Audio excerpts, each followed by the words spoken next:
ติดตามเมืองผลการแข่งขันต้อนรับวันเสาร์ที่2 ธันวาคมขันประธานนักศึกษาอยู่ที่มหาวิทยาลัยหูเมือง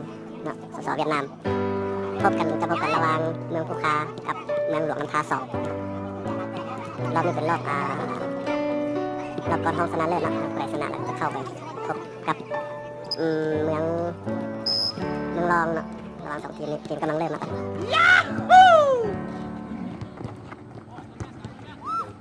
เฮ้ยเขาเร็ว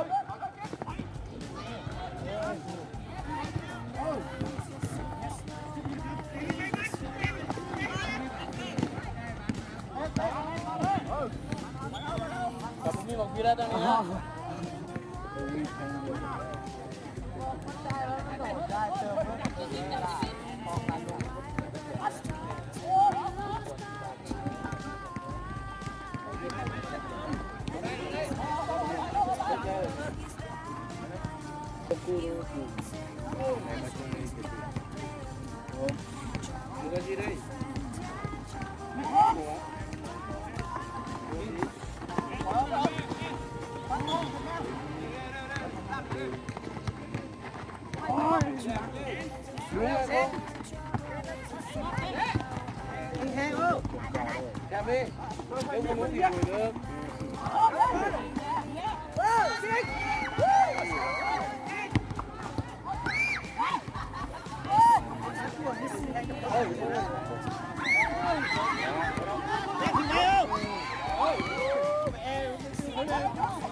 ออกมาค้ามันได้เดือนเดือน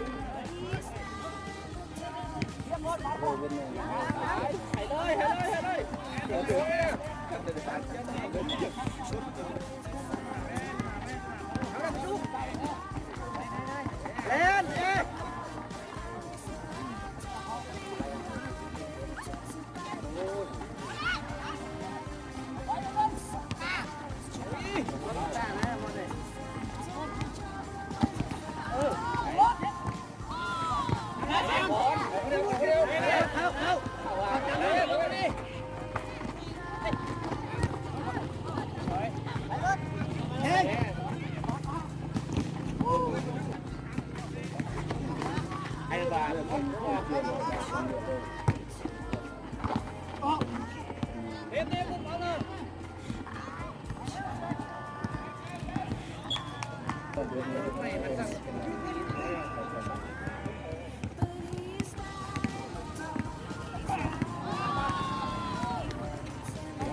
ครับ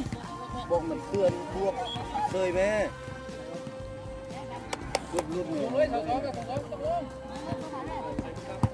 โอ้มาที่นี่แหละมาเลยข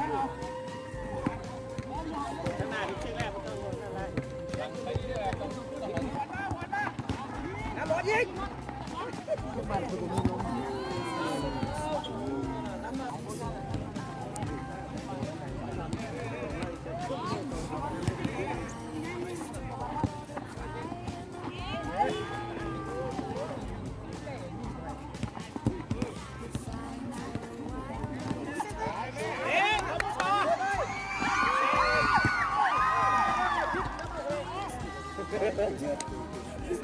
โอเคสินก็เกลือมุขัดจ่าเลย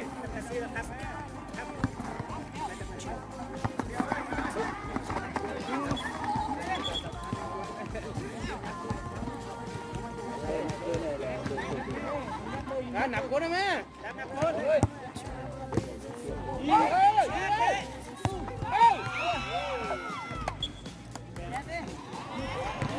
สู้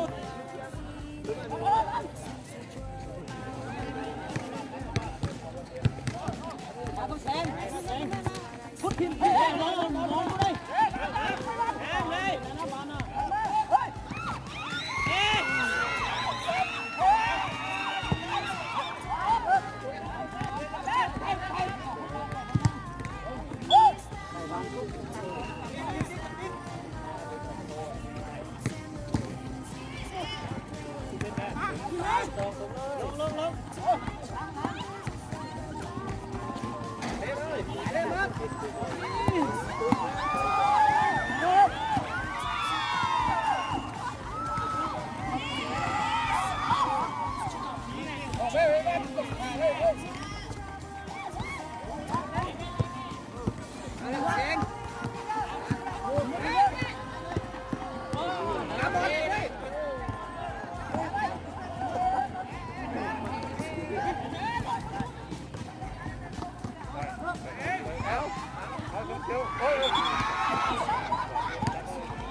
เช่น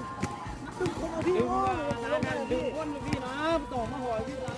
โอ้ยไอ้ประมวลก็นั่นอยู่ข้อกลางเลยแต่เดี๋ยวนี้จะดูที่แต่แต่นี่ก็ไม่หนักแม่เอ้าฝันตัวเองมาช่วยรถเนี่ย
ชื่อทางได้มาแจ้งเลยด้วยที่จะเบอร์กับผมนี่หรอผมมีนะแชร์เนี่ยเบอร์ของผมแชร์นั่นเองนะ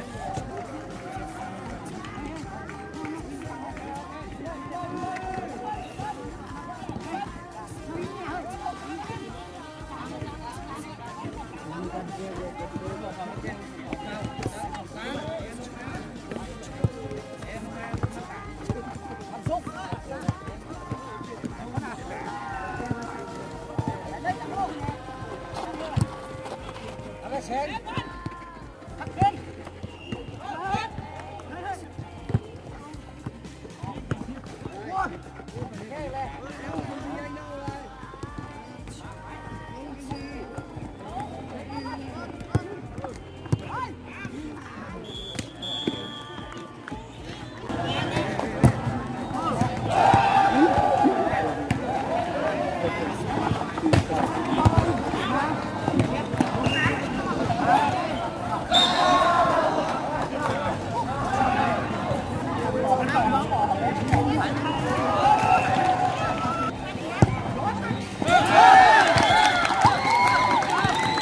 เบี่ยงเป็ดเหี้ย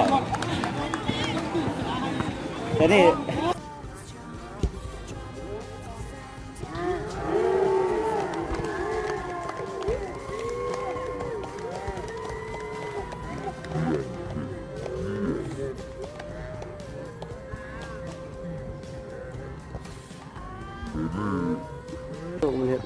ฮัตทริก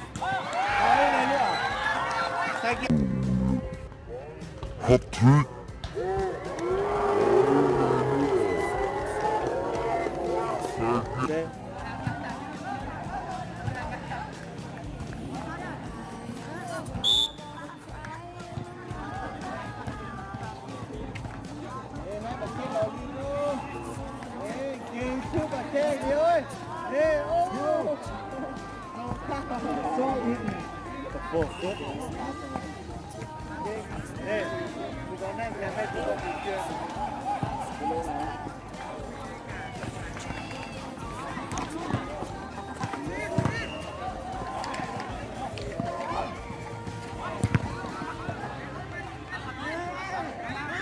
ยัง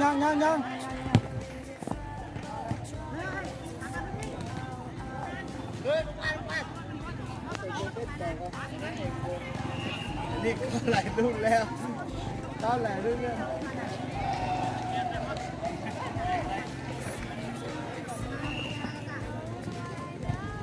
บูใส่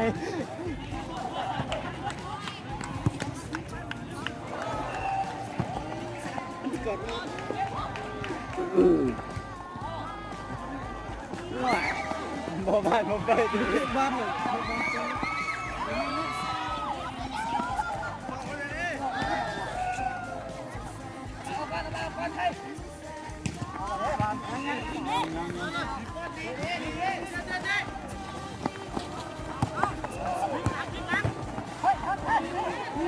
บ้านมันติดตัวกันห